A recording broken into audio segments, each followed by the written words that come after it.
Bermehaseh, bermehaseh, bermehaseh lagi ban hajat. Assalamualaikum warahmatullahi wabarakatuh. Alhamdulillahilladzi anzala ala abdihil kitab walam yaj'al lahu 'iwaja. Allahumma salli ala sayyidina Muhammad wa ala alihi wa ashabihi ajma'in. Amma ba'd. Majlis Hakim, hadirin sebangsa setanah air yang saya muliakan. Masa muda merupakan masa yang penuh dengan harapan, penuh dengan cita-cita dan romantika yang sangat indah. Oleh karena itu, pantas bila para remaja dan pemuda merupakan salah satu penentu maju dan mundurnya suatu negara. Sebab terbukti sejak dahulu kala hingga saat ini dan sampai yang akan datang sesuai fitrahnya. Pemuda dan remaja merupakan tulang punggung suatu negara. Mereka adalah estafet penerus bangsa. Sebagaimana Syekh Mustafa Al-Ghazalaili, seorang pujangga Mesir, berkata, "Inna fi yadis syubban amral ummah wa fi aqdamihi hayataha."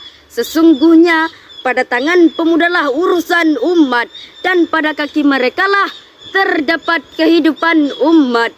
Mengingat betapa pentingnya remaja dan pemuda sebagai generasi penerus bangsa, prihatin akan hal ini, tergugah hati saya untuk mengangkat tausiah dengan judul Remaja dan Pemuda sebagai generasi penerus bangsa.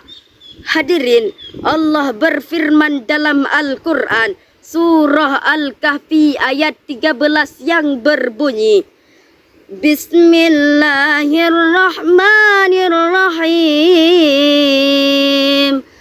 Nahnu naqussu 'alaika naba'ahum bil haqq. Innahum fityatun amanu bi rabbihim wa zidnahum huda.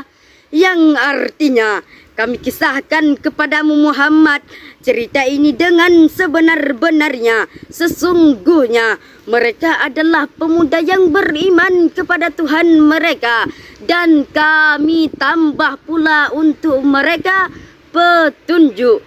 Hadirin, ayat tersebut merupakan khabariyah ilahiyah, suatu berita dari Allah. Isi beritanya adalah tentang pemuda Ashabul Kahfi. Ashabul Kahfi dapat kita jadikan sebagai uswah, terutama bagi remaja dan pemuda selaku generasi penerus bangsa. Ashabul Kahfi merupakan simbol personifikasi pemuda-pemuda beriman, teguh pendirian, kuat mempertahankan iman, dan pemuda-pemuda idaman, pintar membela keyakinan.